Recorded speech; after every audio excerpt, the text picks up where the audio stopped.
Hello, good morning, welcome to all. कैसे हैं आप सब? आई होप सब ठीक होगा, पढ़ रहे होंगे, बेहतर होगा। चलिए अपने टॉपिक पे आते हैं।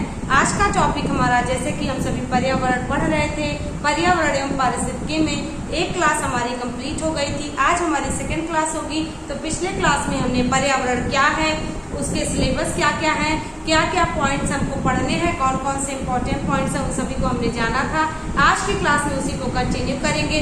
पर्यावरण के प्रकार में हमने कई सारी चीजों की चर्चा कर ली थी, आज उसी को कंप्लीट करेंगे।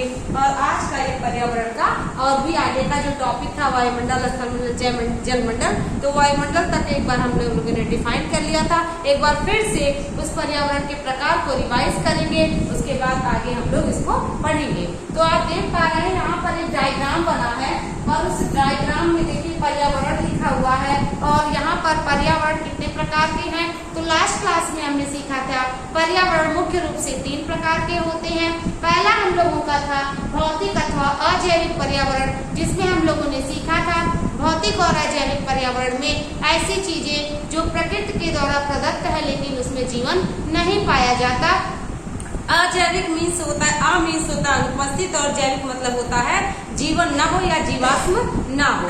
तो उसमें हम सभी ने देखा था कि भौतिक पर्यावरण में पर्वत, पठार, मैदान, तालाब, हिमनद, ग्लेशियर, झील, नदियां, समुद्र, महासागर, मरुस्थल, ये सारी चीजें आती हैं हमारी भौतिक अथवा अजैविक पर्यावरण में। इसके बाद हम सभी ने देखा था सांस्कृतिक पर्यावरण या सामाजिक पर्यावरण, जिसको हम लोग मानव निर्मित पर्यावरण भी कह सकते हैं। तो मानव निर्मित पर्यावरण में या भौतिक सामाजिक पर्यावरण में व्यष्टि, समष्टि और क्या आर्थिक और रीति रिवाज की चर्चा हुई थी।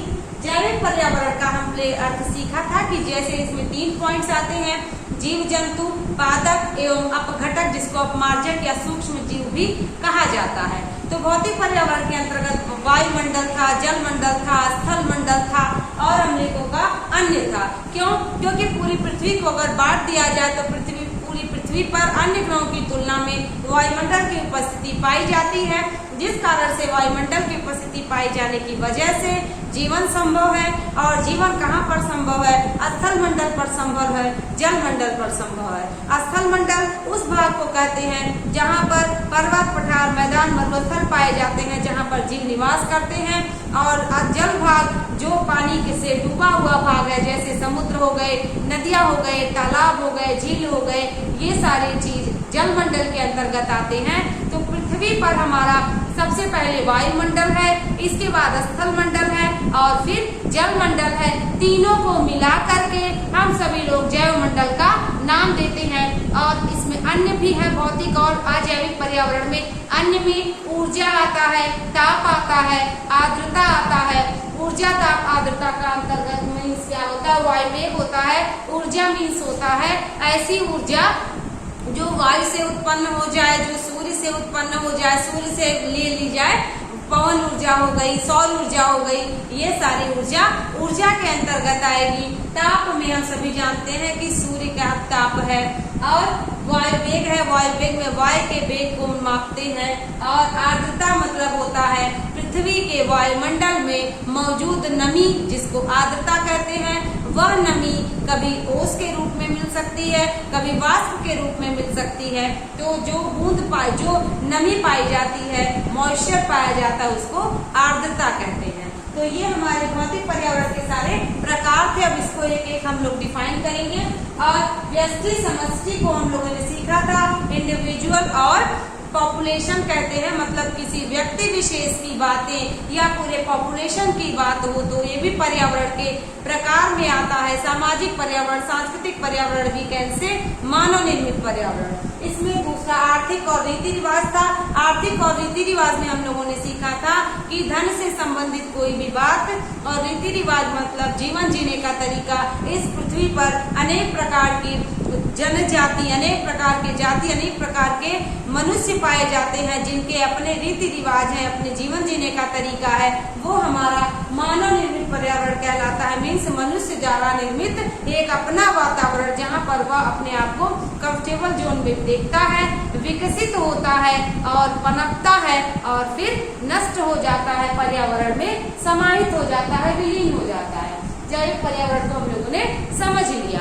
अब हम लोग देखते हैं भौतिक भौतिक पर्यावरण में वायुमंडल, स्थल मंडल और जल मंडल को कैसे बांटा गया है। तो यहाँ पे आप देख पा रहे होंगे वायुमंडल को एटमॉस्फेयर कहते हैं और स्थल मंडल को लिथोस्फीयर कहते हैं। इंग्लिश जरूर जानिएगा क्योंकि एग्जाम में वायुमंडल के जगह पे एटमॉस्फेयर आ जाता है, स्थल मंडल के जगह पे लिथोस्फीयर आ जाता है, जल मंडल के जगह पर हाइड्रोफेयर आ जाता है, हाइड्रोस्फीयर। और यहाँ पर अन्य तो समझ ही रहे होंगे। तो वायुमंडल को एटमॉस्फेयर, स्थल मंडल को लिथोस्फीयर और जल मंडल को हाइड्रोस्फीयर कहते हैं। अब इसको भी बांटा गया है, क्यों? क्योंकि वायुमंडल के अंतर्गत धरातल को छोड़ दिया जाए तो धरातल से जब आप और ऊपर उठते हैं तो सब क्षोभ मंडल पाया जाता है, समताप मंडल पाया जाता है, मध्य मंडल पाया जाता है, आयन मंडल या आयतन मंडल पाया जाता है, बहिर्मंडल पाया जाता है। तो ये वायुमंडल के प्रकार हैं। इन चीजों धरातल को छोड़ करके क्षोभ मंडल से लेकर के, क्योंकि गैसों का ही सम्मिलित रूप वायुमंडल है जिसमें nitrogen, oxygen, carbon dioxide, argon एवं अन्य गैसें पाई जाती है। तो उसके सारी प्रतिशतता को भी हम लोग देखेंगे वायुमंडल में पाई जाने वाले गैसें। उसके बाद जल में भी हम लोग देखेंगे।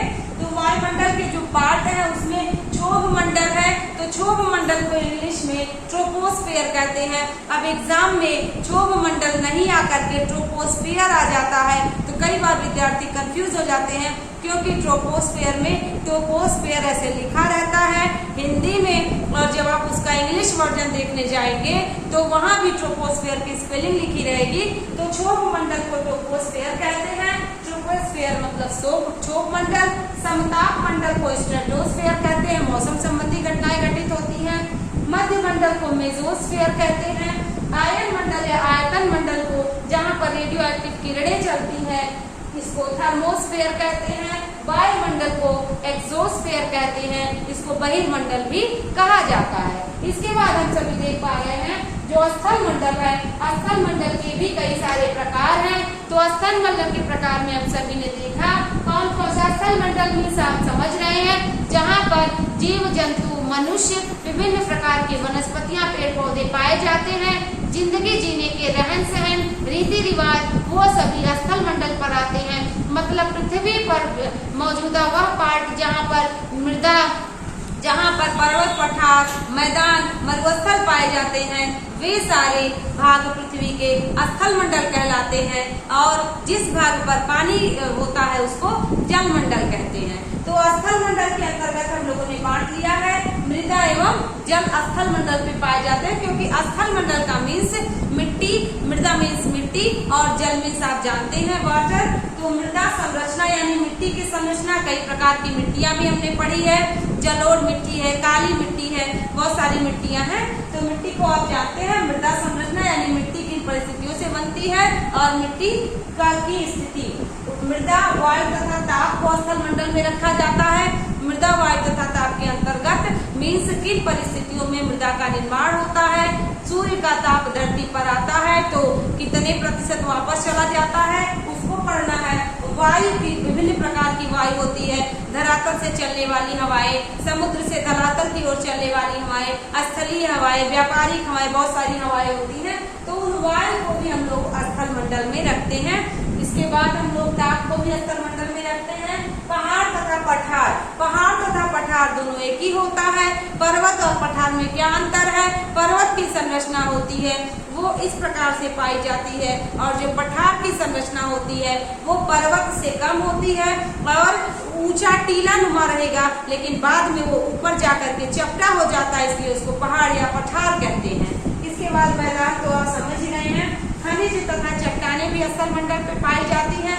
खनिज आप जानते हैं, कोयला हो गया, बहुत सारे खनिज पाए जाते हैं। तो वो सारे खनिज, जो भी खनिज लवण पाए जाते हैं जमीन के अंदर, वे सारे खनिज तथा चट्टाने, चट्टाने शैलें 3 प्रकार की होती हैं, आग्नेय शैल, अवसादी शैल, कायांतरित या रूपांतरित शैल। तो इन शैलों को हम सभी स्थल मंडल में रखते हैं। खनिजों को स्थल मंडल में रखते हैं। खनिज लवण धरती के अंदर पाए जाते हैं। शैल पाई जाती है पर्वत तथा पठार, मैदान, मृदा तथा वायु, ताप, मृदा संरचना, जल, इन सभी चीजों की चर्चा स्थल मंडल में की जाती है। इसके बाद जल मंडल है। अब जल का मीन्स क्या? जल जो पृथ्वी पर उपस्थित जल पाए जाते हैं वे जल जमे हुए अवस्था में भी हो सकते हैं और पिघले हुए अवस्था में भी हो सकते हैं। तो यहाँ पर देखिए जल के स्रोत कौन कौन से हैं? नदी है, झरना है, तालाब है। नदी, झरना, तालाब का ये सेंस है जल के स्रोत का, मतलब कि जल के ऐसे स्रोत जिनसे जल की प्राप्ति होती है उसको जल मंडल में, जल के स्रोत में नदी, झरना तथा तालाब आते हैं। इसके बाद भूमिगत जल। तो भूमिगत जल में देखिए जमीन के अंदर मौजूद जल को भूमिगत जल कहते हैं, जिनको विभिन्न संसाधनों से निकाला जाता है, विभिन्न संसाधनों से जाना जाता है, खोजा जाता है। तो भूमि के अंदर मौजूद जो जल है वो भी जल मंडल में आते हैं। जो जल दिखाई देंगे वो भी जल मंडल में आएंगे और जो जमीन के अंदर जल है वो भी जल मंडल में आएंगे। जलीय जीव जंतु भी जल मंडल में आएंगे क्योंकि उनका निवास स्थान जल के अंदर होता है। जैसे देख पाते हैं शैवाल हो गया, कई सारे विभिन्न प्रकार की मछलियां हो गई, वे सारे समुद्री जीव जंतु जो होते हैं वे जल मंडल में ही पाए जाते हैं। जलीय जीव जंतु को भी जल मंडल में रखा जाता है, स्थलीय जीव जंतु को स्थल मंडल में रखा जाता है। और अन्य क्या है? अन्य हमारा भौतिक एवं यानी कि ये सब क्या, ये प्रकृति प्रदत्त चीजें हैं। मिट्टी प्रकृति ने दिया है और देख पा रहे होंगे पहाड़, पर्वत, मैदान, खनिज लवण, चट्टाने, ये सब एक रासायनिक क्रिया के तहत धरती पर या धरती के अंदर मौजूद हुई हैं, जो कि प्रकृति प्रदत्त चीजें हैं। इसलिए इनको भौतिक वातावरण या अजैविक पर्यावरण में रखा जाता है। अन्य में ऊर्जा, ये भी प्रकृति ने प्रदान किया है। ताप भी प्रकृति ने प्रदान किया है। वायु वेग भी प्रकृति ने प्रदान किया है और आर्द्रता भी प्रकृति ने प्रदान किया है। तो पर्यावरण के प्रकार इतने सारे हैं। पर्यावरण के प्रकार में भी कितने सब पार्ट्स हैं, उन सभी को अच्छे से समझना होगा। इसके बाद आप लोग इसको नोट डाउन करके एक डायग्राम बना लीजिएगा ताकि बहुत अच्छे से लर्न हो जाए, एग्जाम में आता है।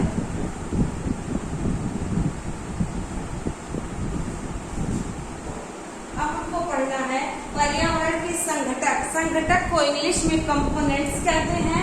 कंपोनेंट्स ऑफ एनवायरनमेंट मीन्स पर्यावरण के संघटक। संघटक मीन्स आप कह सकते हैं पर्यावरण के अनिवार्य तत्व। वे कौन कौन से फैक्टर्स हैं, वे कौन कौन से तत्व हैं, एलिमेंट्स हैं जो पर्यावरण में आवश्यक हैं और जो पर्यावरण का निर्माण करते हैं। तो उसमें हम लोग देखेंगे पर्यावरण के 3 प्रमुख संगठक या कंपोनेंट्स होते हैं। कौन कौन से?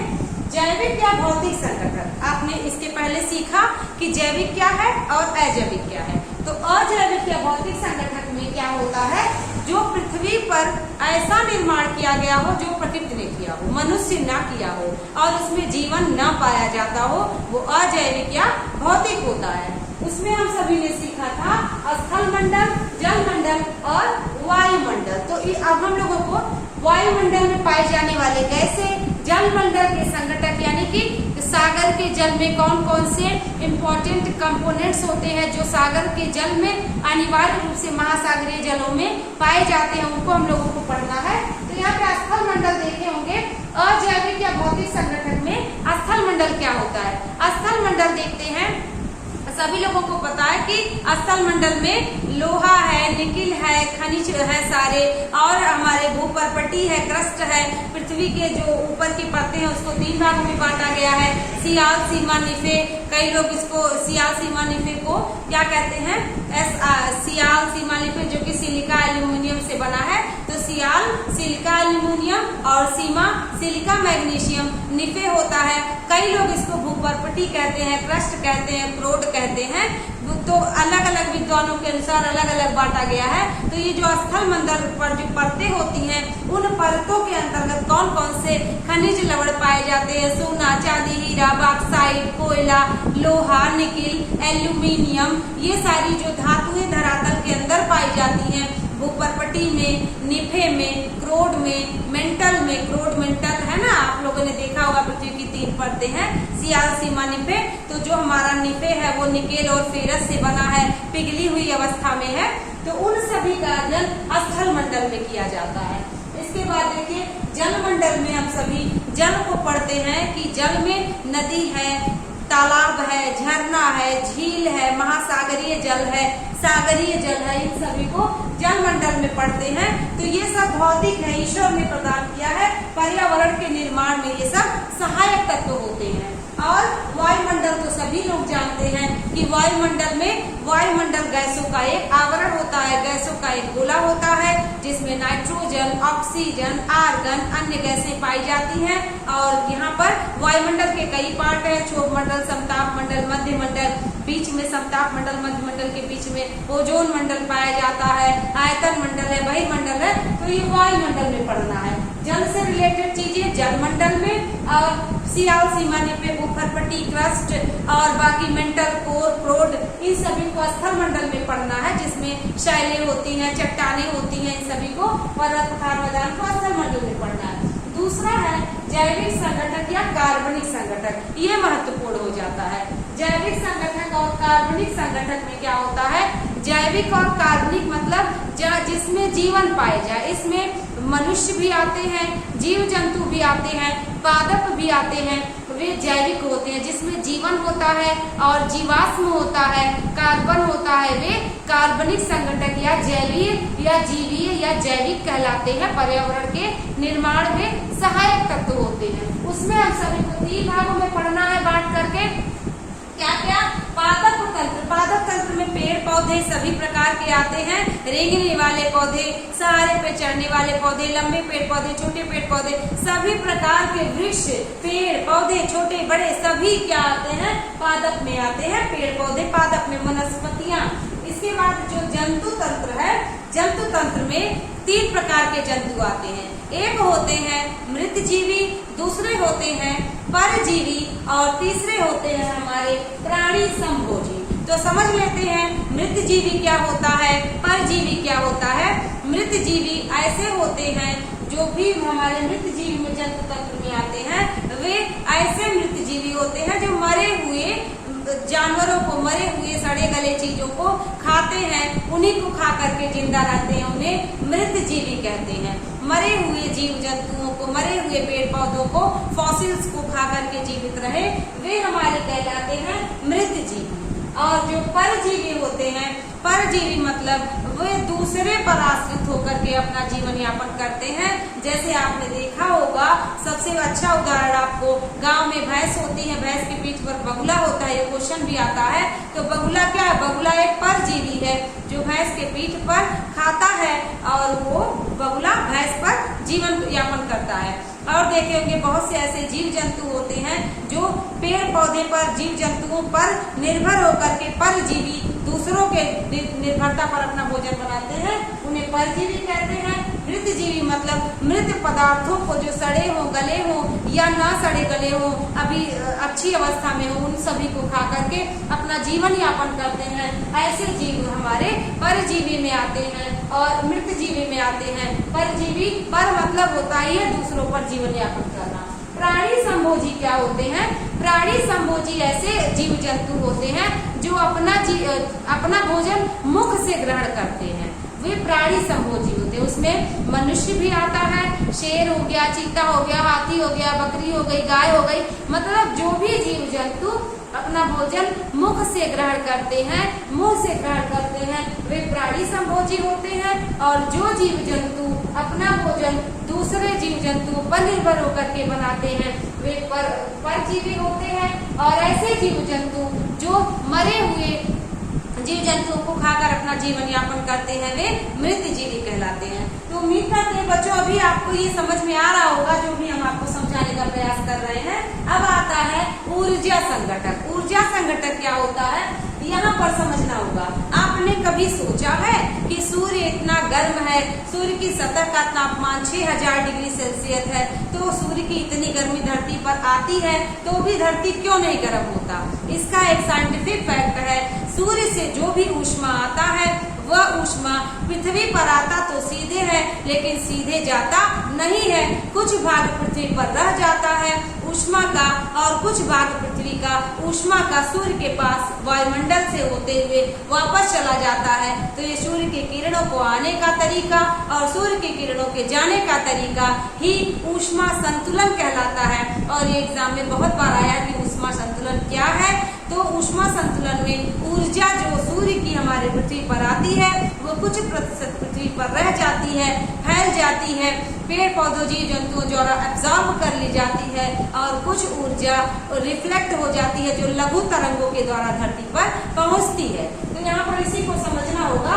और जब पुनः ऊर्जा चली जाती है तो शून्य हो जाता है और यही क्रियाकलाप ऊष्मा संतुलन कहलाता है। तो यहाँ पर देखिएगा गैर ऊर्जा संगठक क्या है, यानी कि ऊर्जा जो है वे हमारे पर्यावरण के निर्माण में किस प्रकार से सहायक है। आखिर क्यों नहीं लोग झुलस जाते हैं। सबसे पहला कारण ओजोन परत पाया जाता है और दूसरा ऊर्जा आती है और एक किरण लघु तरंगों के माध्यम से आती है और कुछ पृथ्वी पर फैल करके एब्जॉर्ब कर ली जाती है और कुछ वापस चली जाती है और यही ऊष्मा संतुलन कहलाता है। तो इसका प्रमुख कार्य वायुमंडल में ऊष्मा संतुलन को बनाए रखना है। ऊष्मा संतुलन का मतलब बहुत ज्यादा ऊर्जा भी न हो, बहुत ज्यादा गर्मी भी न हो और इतनी भी ठंडी न पड़ जाए कि लोग जीव जंतु वनस्पतियां नष्ट हो जाएं। तो कह रहा है कि इसका प्रमुख कार्य वायुमंडल में ऊष्मा संतुलन को बनाए रखना है। पृथ्वी अपनी ऊर्जा का अधिकतर भाग लघु तरंगों के माध्यम से प्राप्त करती है। मीन्स जो पृथ्वी पर सूर्य की ऊर्जा आएगी वो लघु तरंगों के माध्यम से आती है।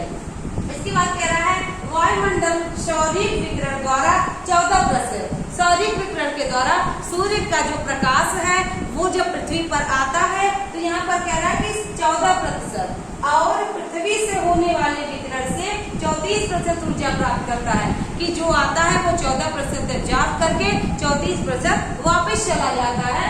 कह रहा है ऊर्जा प्राप्त करता है। इस सकल ऊर्जा का पुनः शून्य गमन हो जाता है और क्या होता है यह फिर जीरो हो जाता है। फिर नई पृथ्वी की सूर्य की किरणें तरंगे आती है लघु तरंगे के माध्यम से और फिर से 14% लेकर के 34% वापस कर दिया जाता है। इसके बाद क्या करता है, देखिए पृथ्वी से होने वाले विकिरण का मतलब कि जो पृथ्वी से वापस जाएगी ऊष्मा और सौरिक विकिरण का मतलब सूर्य से आने वाली ऊष्मा, सूर्य से आने वाली ऊर्जा वो सौरिक विकिरण होगी और पृथ्वी से जाने वाली उसकी क्या होगी, ये पार्थिव विकिरण भी कह सकते हैं। तो पृथ्वी से होने वाले विकिरण से 34% ऊर्जा प्राप्त करता है कौन, वायुमंडल। समझिएगा वायुमंडल मीन्स क्या, जो गैसों का एक आवरण है वो सूर्य से आने वाली ऊर्जा का 14% एब्जॉर्ब करता है और पृथ्वी से जाने वाली, आप समझिएगा, देखिए अगर आप समझ सकते हैं ये वायुमंडल है तो सूर्य से आने वाली ऊर्जा का 14% ये एब्जॉर्ब करता है। और यहाँ पर ये वायुमंडल का जो क्षोभ मंडल, समताप मंडल, मध्य मंडल, आयनमंडल और बहिर्मंडल, ये जो वायुमंडल का एक बीच में जो वायु में गैसों की परतें हैं उन परतों का ये जो माध्यम वायुमंडल है। और ये समझिएगा कि पृथ्वी है तो ये सूर्य की जो ये सूर्य समझ लीजिएगा, तो जो सूर्य से ऊर्जा आती है वो वायुमंडल जो गैसों का गोला है धरातल के बाद क्षोभ मंडल से लेकर के बहिर्मंडल तक है। वो कह रहा है कि वायुमंडल ये सूर्य से आने वाली 14% ऊर्जा और धरातल से जाने वाली मीन्स पृथ्वी से जाने वाली 34% ऊर्जा को क्या करता है, प्राप्त करता है। यानी कि जो सूर्य से आएगी उसमें से 14% ग्रहण कर लेता है और जो पृथ्वी से वापस जाएगी कुल ऊर्जा का उससे वायुमंडल 34% ले लेता है। तो यह वही यहाँ पे कह रहा है कि ये क्या होता है, इस सकल ऊर्जा का पुनः शून्य में गमन हो जाता है। मीन्स जो ऊर्जा आई और जो ऊर्जा पृथ्वी से गई वह पुनः शून्य हो गई, शून्य में गमन हो गई। और फिर क्या रहा, इस तरह पृथ्वी तथा निचले वायुमंडल में ऊष्मा का संतुलन बना रहता है। मीन्स क्या, पृथ्वी पर बहुत ज्यादा गर्मी भी नहीं पड़ती, बहुत ज्यादा ठंडक भी नहीं पड़ती, ऊष्मा संतुलन बना रहता है क्योंकि वायुमंडल एक परतों का, गैसों का गोला है, गैसों का एक आवरण जो बिछा रहता है। इसी वजह से सूर्य के किरणों का आना और पृथ्वी से सूर्य के किरणों का जाना, बीच में वायुमंडल का जो नेचर ने सुरक्षा कवच बनाया है, वही पे क्या कह रहा है, निचले वायुमंडल में ऊष्मा का संतुलन बना रहता है। मीन्स क्या, वो ऊष्मा का संतुलन बना रहता है तो उसी को हम लोग ऊर्जा संगठक में पढ़ते हैं। कभी आपने देखा होगा कई लोग कहते हैं कि आज बहुत ज्यादा गर्मी हो रही है, बारिश होगी, तो इसका क्या मतलब है? इसका मतलब यह है कि जो पृथ्वी से ऊर्जा गई है वो ऊर्जा किन्हीं कारणों से वापस वायुमंडल के बाहर सूर्य तक नहीं जा पाई, और इसी वजह से जो पृथ्वी के बाद जो क्षोभ मंडल की, समताप मंडल की जो निचली परतें हैं वहां पर ऊर्जा इकट्ठी हो जाती है और अचानक मौसम में गर्मी होती है और संघनन होकर के वर्षा होती है। ये सभी विद्यार्थी साइंस में और ज्योग्राफी में अच्छे से पढ़े होंगे। तो जब पार्थिव विकिरण होता है और पार्थिव विकिरण से जाने वाली सूर्य की किरणें वापस नहीं जा पाती वायुमंडल के में या वायुमंडल के माध्यम से बाहर, तो नीचे ही एक गर्म वातावरण बन जाता है, जिसकी वजह से संघनन होती है और बादल बूंद बन के बरस जाते हैं। क्योंकि आपने, बहुत लोग साइंटिफिक फैक्ट नहीं भी जानते, फिर भी कहते हैं बहुत गर्मी हो रही है, बारिश होगी, तो इसका यही कारण होता है। पृथ्वी पर प्राप्त होने वाली ऊष्मीय ऊर्जा सूर्य से प्रत्यक्ष रूप से प्राप्त होती है। पृथ्वी पर जो सूर्य से ऊर्जा आएगी वो प्रत्यक्ष रूप से, यानी कि पृथ्वी पर सूर्य से ऊर्जा सीधी आती है, जबकि वायुमंडल को ऊष्मीय ऊर्जा पृथ्वी तल और सूर्य दोनों से प्राप्त होती है। सूर्य से जो ऊर्जा आएगी वो सीधी पृथ्वी पर पहुंचेगी, लेकिन जो वायुमंडल है, गैसों का गोला है, गैसों का आवरण है, वहां पर जो भी ऊर्जा मिलेगी वो क्या होगी? वह ऊष्मीय ऊर्जा पृथ्वी से और सूर्य से दोनों से प्राप्त होती है। पृथ्वी पर सूर्य से, और जो वायुमंडल है, वायुमंडल पर सूर्य से भी वो 14% अब्जॉर्ब करेगा, और पृथ्वी से जब ऊर्जा लौटेगी तो वो भी 34% ले लेगा। तो कुल मिला जुला कर यही क्या होता है? ऊर्जा संगठक होता है, ऊष्मा संतुलन होता है। तो आप इसको देखिएगा, मृत जीवी, परजीवी, प्राणी संभोजी, ये लिखवाने वाली चीज नहीं, इसको आप ऐसे समझ सकते हैं कि मरे हुए जीव जंतुओं पर जीवन यापन करना, दूसरे जीव जंतुओं पर जीवन यापन करना, और प्राणी संभोजी पर क्या होते हैं? जो मुख से भोजन ग्रहण करते हैं। तो जो लिखने वाला पॉइंट था वो ये था, ये आपको मैंने लिखवा दिया है। अब आपको क्या करना है, मैं 2 चार्ट आपको प्रोवाइड करूंगी, उन 2 चार्टों को आप बहुत अच्छे से ध्यान रखिएगा, क्योंकि वायुमंडल में गैसों का क्या संतुलन है, कौन कौन सी गैसें कितने प्रतिशत पाई जाती हैं, ये एग्जाम में क्वेश्चन बार बार आते हैं। तो पहले आप इसको नोट करके एक बार स्क्रीनशॉट ले लीजिएगा, बहुत ही इंपॉर्टेंट फैक्ट है, एग्जाम में आता है। देखिएगा, एक पॉइंट है ओशांक क्या होता है, तो ये एग्जाम में आया हुआ है। जिस तापमान पर वायु संतृप्त होती है उसे ओशांक कहते हैं। ये पॉइंट आप याद कर लीजिएगा, जिस तापमान पर वायु संतृप्त होती है उसको तापमान कहते हैं, उसको ओशांक कहते हैं। अब देखिएगा, सागरीय जल का संगठन में ये जल मंडल का पॉइंट है, चार्ट को आप बना के इसको लर्न कर लीजिएगा। ये देखिए, सागर महासागर के जल में ये ऐसे फैक्टर्स हैं, ऐसे तत्व हैं जो पाए जाते हैं, ऐसे लवण हैं जो पाए जाते हैं। अब कौन सा लवण कितनी मात्रा में, कितने प्रतिशत पाया जाता है, उसको एक बार देखना होगा। तो सागरीय जल में सबसे ज्यादा जो जल मंडल के अंतर्गत लवण है वे सोडियम क्लोराइड, आपने देखा होगा सोडियम क्लोराइड, यानी कि खारापन जो होता है समुद्र का। तो यहाँ पे सागरीय जल में क्या क्या फैक्टर्स इंपॉर्टेंट है, तो सबसे पहला है सोडियम क्लोराइड। तो टोटल समुद्री जल का, टोटल सागरीय जल का ये सोडियम क्लोराइड जो होता है ये 27.213 ग्राम या किलोग्राम पाया जाता है। तो 27.213 इसको लर्न कर लीजिएगा। और टोटल जल का 77.8% ये सागरीय जल में सोडियम क्लोराइड लवण पाया जाता है। आपने सीख लिया सोडियम क्लोराइड टोटल सागरीय जल में इंपॉर्टेंट फैक्टर है, क्या है 27.213 ग्राम या किलोग्राम, और प्रतिशतता में देखा जाए तो 77.8% पाया जाता है। 100% में ये है काउंट।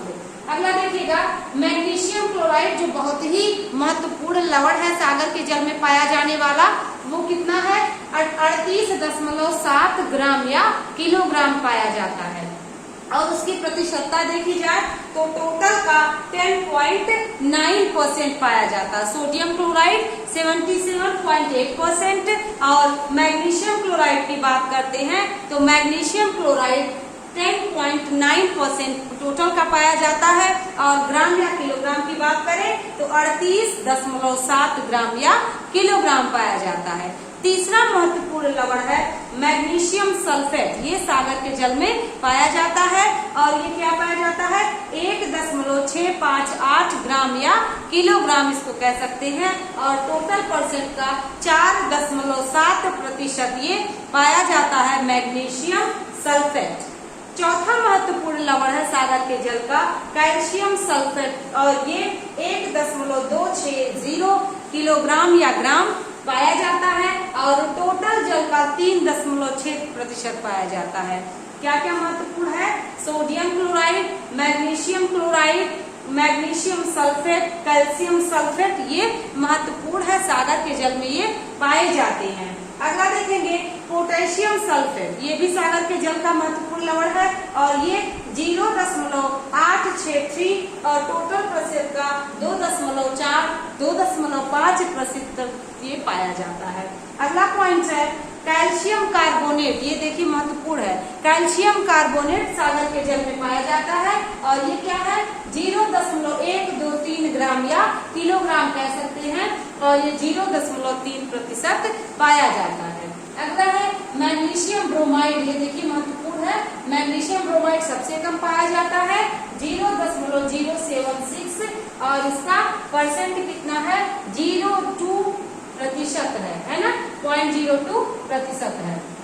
तो यहाँ पर आप देख पा रहे होंगे कि सोडियम क्लोराइड सबसे ज्यादा, मैग्नीशियम क्लोराइड उससे कम, मैग्नीशियम सल्फेट उससे कम, कैल्शियम सल्फेट और कम, पोटेशियम सल्फेट और कम, कैल्शियम कार्बोनेट सेकेंड लास्ट और मैग्नीशियम ब्रोमाइड सागर के जल में सबसे कम ग्राम और सबसे कम प्रतिशतता इसकी होती है। और ये एग्जाम में आता है निम्न में से कौन से लवण समुद्र में या सागर में सागरीय जल में नहीं पाए जाते हैं। तो ये 7 है, इसको लर्न करिए, इसके परसेंटेज को, इसके ग्राम किलोग्राम को इसको लर्न करके नोट कर लीजिए। जैसा कि आप सभी जानते हैं वायुमंडल गैसों का गोला होता है, गैसों का आवरण होता है। अब एग्जाम में क्वेश्चन कैसे आते हैं, एग्जाम में पूछ लेता है सबसे ज्यादा वायुमंडल में कौन सी गैस पाई जाती है, दूसरे नंबर पर वायुमंडल में कौन सी गैस पाई जाती है। और ऐसे क्वेश्चंस भी आए हैं कि ये नंबर ना पूछ करके एग्जैक्ट डेटा पूछ लेता है 0.03%, 0.093%, वैसे कौन कौन सी गैस पाए जाते हैं। तो वैसे ज्यादातर विद्यार्थी नाइट्रोजन और ऑक्सीजन ही याद करते हैं, लेकिन और भी गैसें हैं जो वातावरण में, जो वायुमंडल में हमारी पाई जाती हैं, जिनसे वायुमंडल निर्मित होता है। और वे कौन कौन सी गैसें हैं तो बच्चों एक बार आप इसको लिख करके अच्छे से लर्न कर लीजिएगा। ये डेटा बार बार एग्जाम में पूछा गया है और IAS के PCS के एग्जाम में आया है। आर्गन का एग्जैक्ट 0.93%, 0.093%, 0.0093% या 0.93%, ऐसे करके क्वेश्चन आया है ऑप्शन के साथ एग्जाम में। तो PCS में और IAS में एक बार पूछा है। तो आप इसको जो भी गैसें हैं सबसे ज्यादा, सबसे कम और कितना किसकी मात्रा है, टोटल का कितना किसका प्रतिशत है, उसको जरूर लर्न करिएगा। तो चलिएगा देखते हैं नाइट्रोजन टोटल गैस के पाया जाता है। तो वायुमंडल में टोटल या सबसे ज्यादा कह सकते हैं तो सबसे ज्यादा 78.07% नाइट्रोजन पाया जाता है। वैसे तो विद्यार्थी 78% याद रखते हैं, लेकिन 78.07% पाया जाता है और ऑप्शन में दिया हुआ होता है 78%, 78.007%, 78.0%, इस तरह से आया होता है एग्जाम में। तो आपको यही नहीं याद रखना है कि कौन कौन सी गैस ज्यादा कम, बल्कि उसका एग्जैक्ट डेटा याद करना है, क्योंकि सिविल सर्विसेज के एस्पिरेंट्स जो होते हैं उनको बहुत ही बारीकी से पढ़ना होता है। अदर एग्जाम में भी क्वेश्चंस पूछे जाते हैं, बहुत से वनडे एग्जामिनेशन है जिसमें GS पूछा जाता है, लेकिन ये डेटा वाले क्वेश्चन PCS IAS में आ चुके हैं। ओके, तो यहाँ पर देखिए नाइट्रोजन 78.07% पाया जाता है। ऑक्सीजन की बात करते हैं तो दूसरे नंबर पर ऑक्सीजन गैस 20.95% पाया जाता है। वायुमंडल में गैसों का मिश्रण रेटिंग आप भी डालिएगा और देखिए ऑक्सीजन गैस क्या पाया जाता है 20.95% ऑक्सीजन पाया जाता है। नाइट्रोजन की बात करें तो 78.07% पाया जाता है। आर्गन देखिए, आर्गन भी एक इम्पोर्टेंट गैस है। तो आर्गन गैस जो होता है वो आर्गन गैस 0.93% पाया जाता है। तो सबसे पहले नाइट्रोजन, उसके बाद ऑक्सीजन, उसके बाद आर्गन, क्रम सेट करने को भी आता है। इसके बाद देखिए कार्बन डाइऑक्साइड गैस। बहुत सारे विद्यार्थी ऐसे होंगे जो आर्गन गैस को कार्बन डाइऑक्साइड के नीचे ही रखेंगे, क्योंकि ज्यादातर विद्यार्थी के मन में परिकल्पना होती है कि नाइट्रोजन, ऑक्सीजन, फिर कार्बन डाइऑक्साइड, लेकिन गलत। कार्बन डाइऑक्साइड के पहले आर्गन गैस आता है जो 0.93% होता है। कार्बन डाइऑक्साइड गैस 0.03% होता है। तो nitrogen, oxygen, argon, carbon dioxide, इसके डेटा ध्यान रखिएगा। हीलियम हो गया, तो हीलियम गैस क्या है? हीलियम गैस जो होता है वो 0.0052% पाया जाता है। तो nitrogen, oxygen, argon, carbon dioxide और हीलियम, ये देख लीजिएगा 0.0052%। नियॉन गैस भी वायुमंडल का हिस्सा है और ये 0.0018% पाया जाता है। तो आप देख लीजिएगा, nitrogen gas, oxygen gas, argon gas, carbon dioxide gas, helium gas, है ना। हीलियम गैस के बाद नियॉन गैस, इसके बाद क्रिप्टॉन भी एक गैस है, वो भी पाया जाता है। 0.0010% पाया जाता है क्रिप्टॉन। तो ये देखिए ऑन लगा हुआ है ना, नियॉन, क्रिप्टॉन, मीथेन। तो मीथेन गैस या मीथेन गैस 0.00015% पाया जाता है। हाइड्रोजन गैस आया हुआ एग्जाम में कि हाइड्रोजन गैस कितना पाया जाता है, तो 0.00005% पाया जाता है। और हाइड्रोजन गैस जितना गैस ही नाइट्रस ऑक्साइड भी होता है, 0.00005% नाइट्रस ऑक्साइड भी पाया जाता है, जितना कि हाइड्रोजन पाया जाता है वायुमंडल में। इसके बाद ओजोन गैस भी वायुमंडल का एक हिस्सा है। वैसे तो आप जानते हैं कि वायुमंडल में क्या होता है, समताप मंडल के पास ओजोन परत पाई जाती है और ओजोन परत क्या करती है, सूर्य से आने वाले अल्ट्रा वायलेट किरणों से मनुष्य की रक्षा करती है। अब देखिएगा, कोरोना काल में एक खबर बनी थी कि जो ओजोन का छिद्र है अंटार्कटिका के पास वो कम हुआ है, उसका होल थोड़ा थोड़ा भरा है। तो ऐसा क्यों हुआ? क्योंकि कोरोना काल में लॉकडाउन की वजह से बहुत ज्यादा कारखाने, स्कूल्स और ये वाहनों की जो गैसें हैं, धुआं, ये सब रुक गया था। तो प्रकृति ने फिर से अपने आप को सुरक्षित किया था। तो इस वजह से ये खबर बनी थी कि ओजोन के छिद्र क्या हो गए हैं, बंद हो गए हैं, थोड़े से कम हो गए हैं। तो यहाँ पर देखिए ओजोन गैस भी जो होती है, वो ओजोन गैस क्या होती है, ये भी वायुमंडल का एक हिस्सा है। 0.00000 उसके बाद 7% पाई जाती है। और सबसे कम जीनॉन गैस पाई जाती है, जिसको जेनॉन भी कहते हैं। ये है 0.00009% पाया जाता है। सबसे कम ये क्या है, ये सबसे कम जेनॉन गैस है। तो जेनॉन गैस बहुत ही महत्वपूर्ण है। तो देखिएगा आपको कितने अच्छे अच्छे पॉइंट्स मिले, आप इसको नोट करिएगा, चार्ट बनाइएगा और चार्ट बना करके इसको अच्छे से लर्न करिएगा। एग्जाम पॉइंट ऑफ व्यू से बहुत ही महत्वपूर्ण है। पर्यावरण के सूचक, पर्यावरण के सूचक का तात्पर्य है वे कौन कौन सी चीजें हैं जिनकी वजह से पर्यावरण के प्रति ध्यान केंद्रित होता है, जिनकी वजह से पर्यावरण की सुरक्षा करना है ऐसा जहन में आता है, और जिनकी वजह से पर्यावरण को नुकसान न पहुंचाया जाए, उसके तहत बहुत सारे नियम कानून बनाए जाते हैं। तो किन बातों की वजह से पर्यावरण पर व्यक्ति का ध्यान केंद्रित होता है, कौन कौन से ऐसे कारण हैं? तो देखिएगा, पर्यावरण के निम्नलिखित सूचक हैं, यानी कि सूचना प्रदान करने वाले फैक्टर्स हैं, सूचना प्रदान करने वाले तत्व हैं जो ये बताते हैं समय समय पर कि पर्यावरण को संभालना, पर्यावरण को सजाना, पर्यावरण की सुरक्षा करना हमारा नैतिक उत्तरदायित्व है। तो देखिएगा, पहला पॉइंट है जलवायु परिवर्तन की घटनाएं।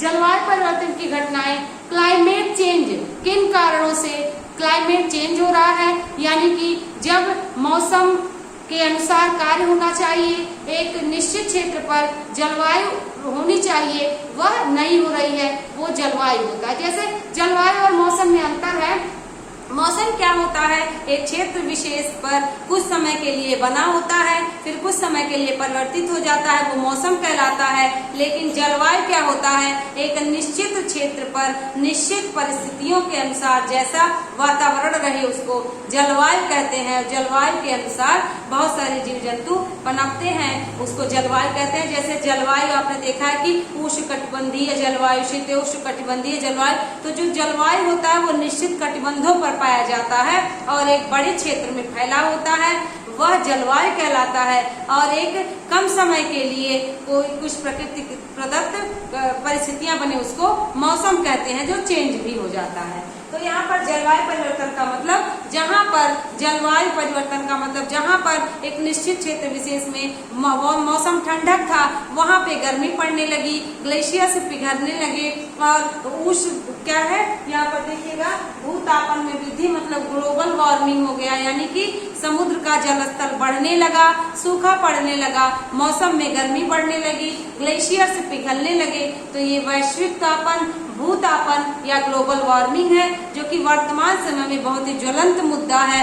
जलवायु परिवर्तन और ग्लोबल वार्मिंग जहां पर ध्यान केंद्रित करने की जरूरत है। तो पर्यावरण को सिर्फ परीक्षा पास करने के लिए नहीं पढ़ना है, पर्यावरण को हमें अपने आसपास की जाने वाली सारी एक्टिविटीज को, उसके नुकसान एवं उसके फायदे को जानने के लिए भी पढ़ना आवश्यक होता है, क्योंकि ग्लोबल वार्मिंग और क्लाइमेट चेंज मनुष्यों के ही क्रियाकलापों का एक परिणाम है। तो इसका हिस्सा हम सभी हो सकते हैं, इसलिए इसके प्रति ध्यान केंद्रित होना बहुत ही आवश्यक है। और इसी वजह से पर्यावरण से रिलेटेड क्वेश्चन एग्जाम में बहुत ज्यादा पूछे जाने लगे हैं, क्योंकि परीक्षा में उन्हीं बातों पर ध्यान केंद्रित किया जाता है विद्यार्थी का जिन बातों की वजह से नुकसान पहुंच रहा है। तो क्लाइमेट चेंज और ग्लोबल वार्मिंग, वैश्विक तापन, भूतापन बहुत ही अच्छा उदाहरण है हम सभी को पर्यावरण के प्रति सचेत होने का। अगला देखेंगे मृदा अपरदन तथा पारिस्थितिकी तंत्र में असंतुलन। अब देखिए मृदा अपरदन का क्या मतलब है कि मिट्टी का क्षरण हो जाना, मिट्टी का अपरदन हो जाना। तो सबसे बड़ा कारण है, छोटी परीक्षाओं से लेकर बड़ी परीक्षाओं तक ये क्वेश्चन पूछा जाता है, मृदा अपरदन के कारण है, निम्न में से मृदा अपरदन के बचाव के क्या कारण है, मृदा अपरदन के उपाय बहुत ज्यादा एग्जाम में पूछा जाता है। क्यों? क्योंकि पेड़ों की कटाई मनुष्य ही कर रहे हैं और इसी की वजह से मृदा अपरदन की समस्या सामने आई है और इसी वजह से मृदा अपरदन का ही परिणाम है मरुभवन होना। मरुभवन का मतलब होता है कि भूस्खलन हो जाना या एक निश्चित क्षेत्र विशेष तक पेड़ पौधों का न उगना, जमीन का बंजर होना, और हम कह सकते हैं भूस्खलन होना, यानी कि स्लाइड कहते हैं कि स्लाइड फिसल गई और बहुत सारे लोग उसमें मलबे में दब के मर गए। तो ये मृदा अपरदन का, मृदा क्षरण का सबसे बड़ा कारण है पेड़ों की कटाई करना। तो पेड़ों की कटाई न किया जाए, पेड़ लगाए जाए तो मृदा अपरदन को बचाया जा सकता है, मृदा अपरदन से बचा जा सकता है। मृदा अपरदन तथा पारिस्थितिक तंत्र के असंतुलन। पारिस्थितिक तंत्र का असंतुलन क्या होता है कि जो भी प्रकृति के जीव जंतु हैं, पेड़ पौधे हैं, वे एक निश्चित वातावरण के अनुसार रहना ढलना सीख गए हैं। तो आपने देखा होगा, अगर इसको अपने शब्दों में सीखा जाए तो अब देखिए गौरैया चिड़िया की प्रजाति विलुप्त होने के कगार पर हो गई है।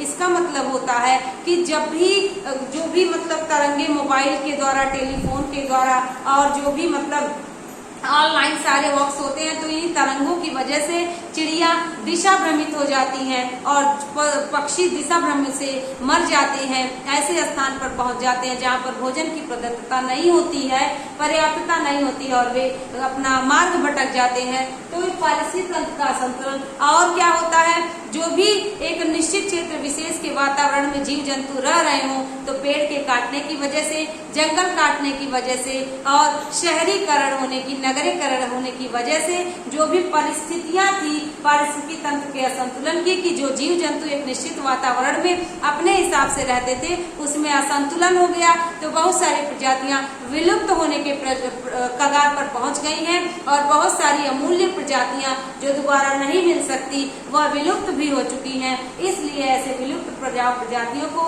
रेड डेटा बुक में भी डाल दिया गया है कि इन प्रजातियों को बचाने के लिए, प्रकृति की ऐसी बहुमूल्य चीज को बचाने के लिए पारिस्थितिकी तंत्र को सुरक्षित रखना होगा जिसमें असंतुलन न हो, और असंतुलन होने से मृदा अपरदन होने से मरुभवन होता है, भूस्खलन होता है और जीव जंतु विलुप्त हो जाते हैं, मर जाते हैं। तो ये भी पर्यावरण के सूचक का प्रमुख तथ्य है। अगला है कार्बनिक पदार्थों के अत्यधिक उत्सर्जन। कार्बनिक पदार्थों का अत्यधिक उत्सर्जन मतलब जो कार्बन उत्पादन करे, तो आपने देखा होगा विश्व में सबसे ज्यादा कार्बन उत्पादन चीन करता है और चीन पर बैन भी लगाया गया है इसके लिए। तो कार्बन उत्पादन से बहुत ज्यादा समस्या हो रही है। कार्बन कैसे उत्पादित होते हैं? जो भी फैक्ट्रीज लगी होती हैं, जो भी मिल लगे होते हैं, जो भी उद्योग होते हैं, उनसे जो विषैला धुआं निकलता है वो कार्बन को उत्पादित करता है और जिसकी वजह से बहुत ज्यादा क्लाइमेट चेंज, वैश्विक तापमान की समस्या सामने आ रही है और प्रदूषण में वृद्धि हो रही है। पर्यावरण प्रदूषण बढ़ रहा है, चाहे वो वायु प्रदूषण हो, चाहे जल प्रदूषण हो और चाहे मृदा प्रदूषण हो। किसी भी प्रकार से ये श्वसन संबंधी समस्याएं, क्योंकि सांस लेना है तो ऑक्सीजन गैस की उपलब्धता होनी चाहिए और जब ऑक्सीजन गैस में कार्बन डाइऑक्साइड ऑक्सीजन गैस का स्थान लेने लगेगा तो कार्बन उत्पादन से समस्या होगी। तो कार्बन डाइऑक्साइड उत्पादन की वजह से आज बहुत सांस की तकलीफ होने लगी है लोगों को। कम समय में लोग श्वसन संबंधी समस्याओं के शिकार हो जाते हैं, जिनकी वजह से भी पर्यावरण के प्रति ध्यान देने की आवश्यकता है। और ये सारे क्वेश्चन एग्जाम में आए हुए हैं और एग्जाम में आता है कि विश्व में कार्बन उत्पादन वाला सबसे ज्यादा देश, कार्बन उत्पादन से होने वाली समस्याएं, निम्न कारणों से हम इसका निदान कर सकते हैं। तो कॉन्सेप्ट फैक्चुअल बेस्ड तो क्वेश्चन आते ही आते हैं और कॉन्सेप्चुअल बेस्ड भी क्वेश्चन आते हैं। तो दोनों तरीके से आपको कॉम्प्रिहेंसिव तरीके से काम करके अपनी परीक्षा को पास करना होगा।